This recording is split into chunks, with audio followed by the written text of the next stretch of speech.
There we go. Okay, perfect. We will get back into it then. Okay, welcome everyone, and thank you for joining us on our first year mid-year check-in. My name is Matthew, and I'm an academic advisor here at Arts and Science, as well as our academic consideration coordinator. Joining me today is my co-presenter, Angie. Angie's also an academic advisor and manages special projects in our office. We will also have Dr. Ian Garner joining us today. Ian is the manager of outreach at Student Academic Success Services, or SAS, as you might know it. And Ian will be joining us shortly into the presentation. For the next 30 minutes, Angie and I are going to walk you through things you should be doing and thinking about over the winter term. We'll spend the first 30 minutes of the presentation discussing those items, and then following that up with a question period should you have any questions. So at that point, once the presentation is done, you can feel free to put questions in the Q&A function or the chat, and we'll answer them as they come in. We'll record this session. As you probably noticed, it says recording. So if you're not able to catch everything, you don't need to write everything down. This will be posted on our website later on, and you can come back to it and reference any of the topics that we discuss. So without further ado, we'll jump into our first year check-in. And this is everything that you'll need to know up until about June. So it'll have you set for the rest of the year. And just go to the next slide. Oh, Angie. Awesome. Sorry about that. No worries. Okay, so before we jump in, I think there's some congratulations in order. So you've written your first university level exams, minus a few that may have been deferred due to COVID, but you have written at least one exam, I'm hoping. So you've made it halfway through your first university semester, and that's pretty impressive. It's quite an accomplishment, so I think everybody deserves a pat on the back for making it through that. All right, so before you jump into your second term of studies, this is a good opportunity to pause, do some self-reflection, collect some feedback, plan a little bit, and just really assess how you're all doing. So you should be asking yourself a few questions at this point. How are you doing overall? How do you feel you did on your exams? Are you happy in your full year courses? Do you enjoy what you're studying? Are you feeling overwhelmed with the workload? Are you not doing as well as you were hoping to? These are all a few common concerns that we see among first year students, and it's important to keep in mind that the transition from high school to university is a significant life change, and it doesn't happen overnight. So it's important to pause, ask yourself these questions, check in on yourself, and also give yourself some room to breathe. Nobody's expecting perfection from you at this point. Learning new routines, expectations, study techniques, writing skills, managing a quick pace of teaching, et cetera, the list goes on. It's all challenging, and it's normal that it's going to take at least a term, if not longer, to adjust to all of that. Considering that things are remote and that adds another layer of complexity, it can take even longer. So don't worry, and just be aware that there are a lot of resources here in Arts and Science and at Queen's to help you out. Okay, welcome Ian. We're just finishing up our intro. Thanks for joining us. I'm going to go through just a couple quick slides and then we'll pass it over to you. Okay, so let's talk about mid-year grades. If you're in full year courses, your instructors will have provided you with a mid-year grade in SOLAS already. These are not official grades and you won't see them anywhere on your record or transcript. They're simply provided to give you a good idea of how you're doing so far in these classes, to help you determine if you're on the right track or if you should be seeking some academic help. So on the next slide, we'll actually show you how to see your grades in SOLAS if you haven't found them there already. And to determine if you're generally on track or doing well, keep in mind that the minimum GPA, a grade point average, to be eligible for an honors degree is 1.9, or roughly a C average. If your GPA is above a 1.9 or your grades are in the C range or higher, you're meeting the minimum requirements. However, it's always a good idea to check in with the planned thresholds for your majors to gauge if your grades are on track to get into the major of your choice. And so we'll talk a little bit more about that a little bit later on in the presentation. And if your GPA is less than 1.9, we recommend that you participate in the programs and workshops offered through SAS. So you should consider booking an appointment with an academic advisor there to discuss your options and strategies. And then if your GPA happens to be less than 1.6 or a C minus average, you will receive an invitation to participate in the Bounce Back program, which Ian will tell you about in a minute.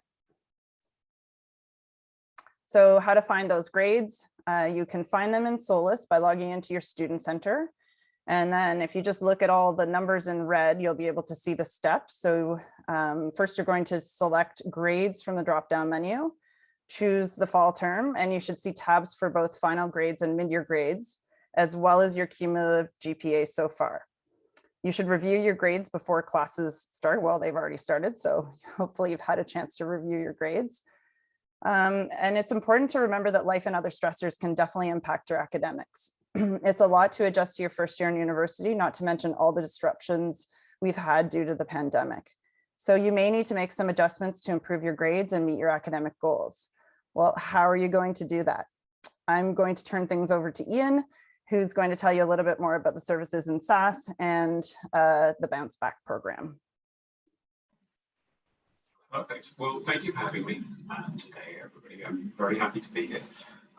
So as Angie said, now is really the time when we want to start reflecting on our progress last semester and thinking about what are the things that we can do to develop our skills a little bit, not just to excel this semester, hopefully, or to get yourself back on track if you did struggle a little, but also to start thinking about second year, third year, and fourth year when things get more complex. You're going to have to write bigger assignments. You're going to start to really specialize in a discipline, and you're going to need these foundational skills that we're going to be able to help you develop if you're going to do well in those years.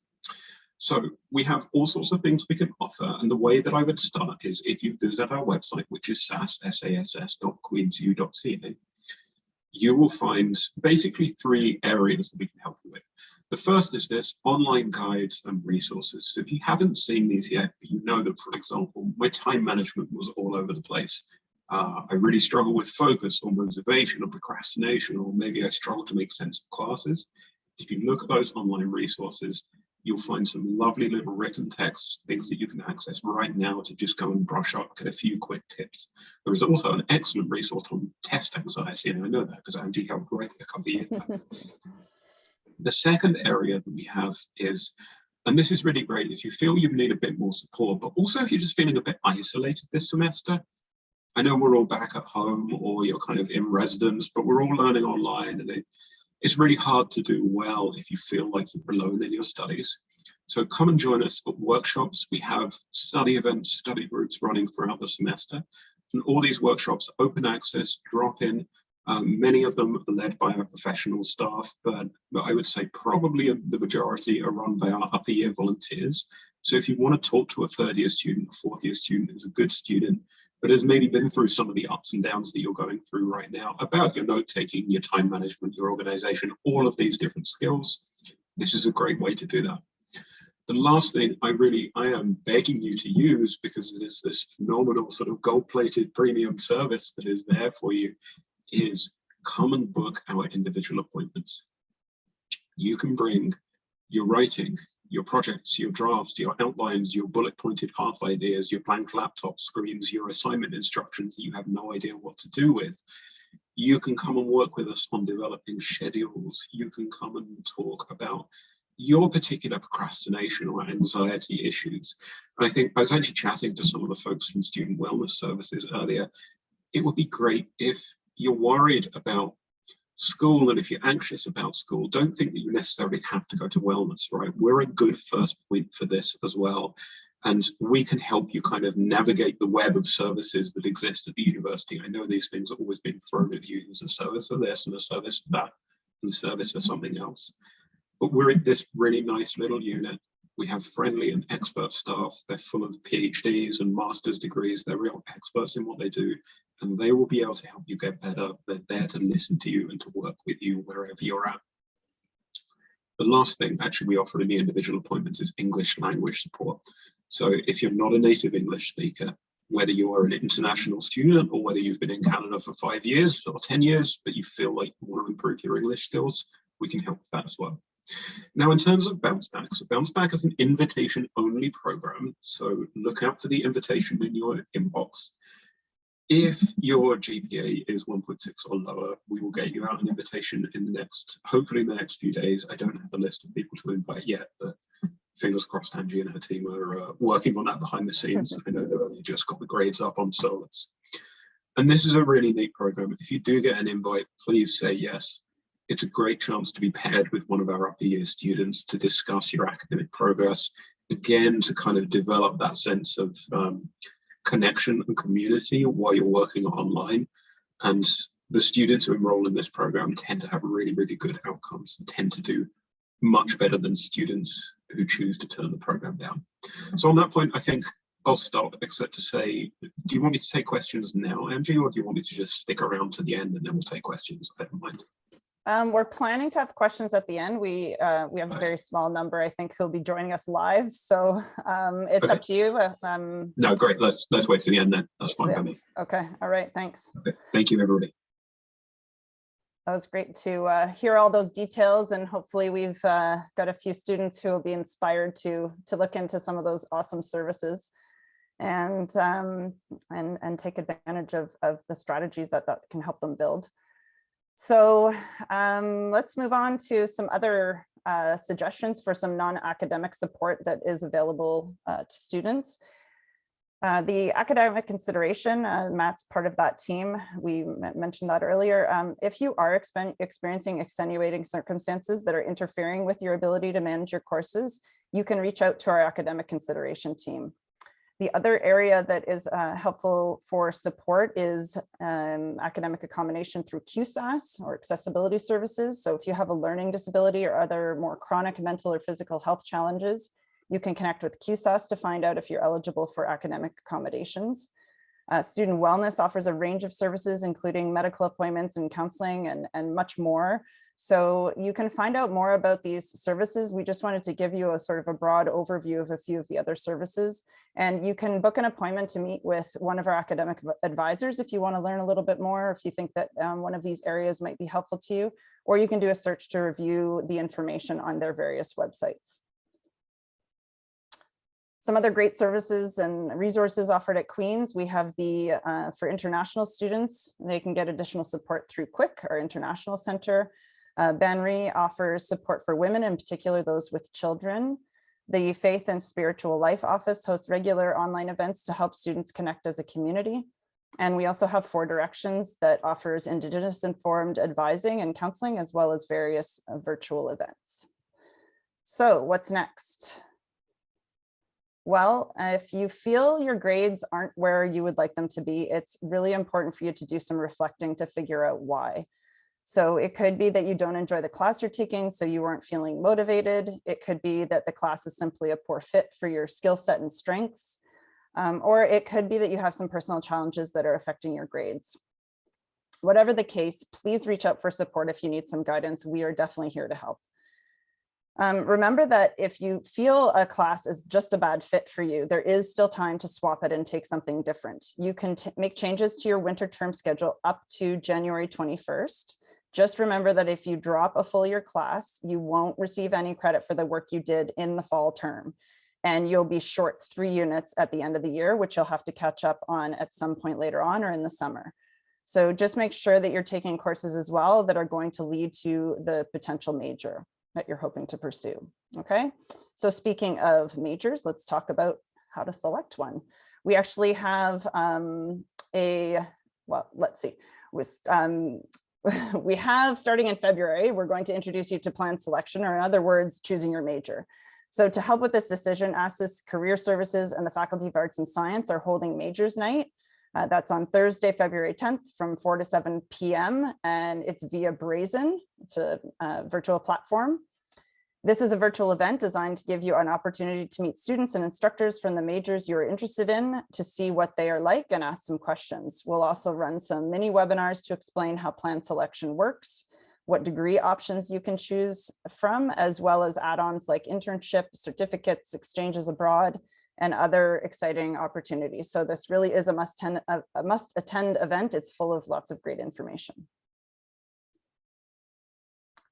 And as a reminder for plan selection, beyond plan selection, whoops, I think I skipped a slide there.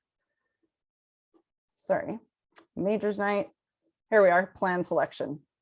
So final grades will be released, will be posted to your transcripts on May 12th, and the following week you will log on to Solus to choose your major. We'll provide you with all the instructions and details you need later in February, and we will cover this during one of the many webinars during Majors Night. Okay, so that doesn't mean though that you can't plan ahead. Some plans are more competitive than others, so it's important to take a look at the grade thresholds to be accepted into the plans you're interested in. From the Arts and Science homepage, you're going to find undergrad students on that burgundy bar at the top. Then you go down to first year student and plan selection. You can find the thresholds for various majors under what it takes to be accepted to a plan.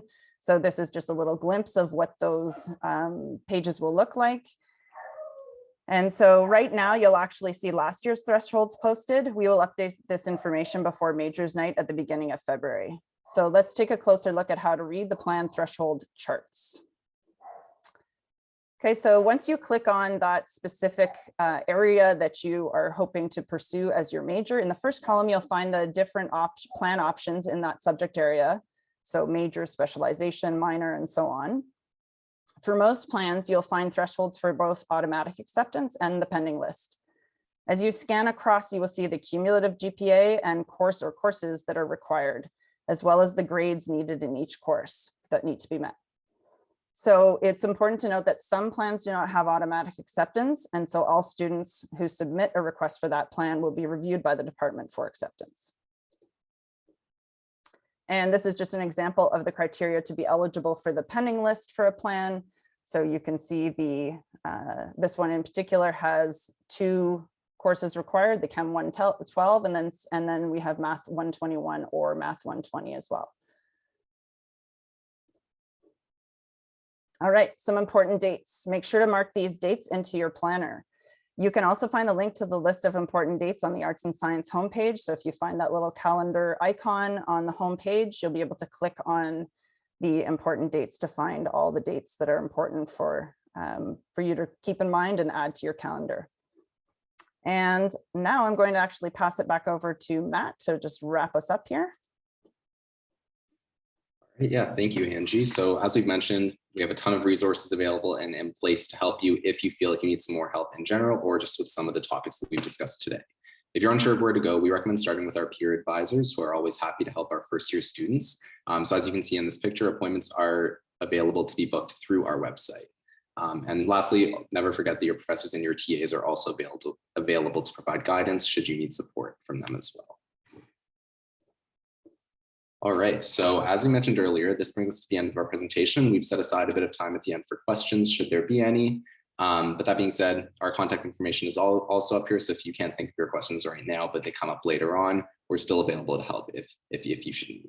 So at this point, we'll just open up the chat and the Q&A session. And if there are any questions, you can feel free to post them there and we will answer them as they come in.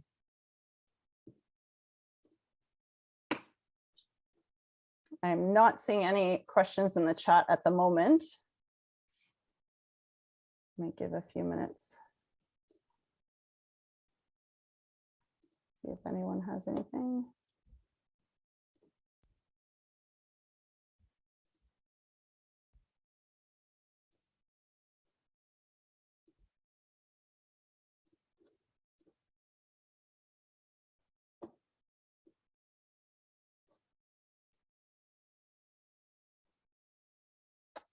Okay, well, as a reminder, this session is recorded and will be posted, so feel free to watch it back. And if any questions come up, then we can tackle them over email or through an advising appointment later on. Okay, so that'll end our session for today. Thank you to those who attended and good luck with the rest of the term.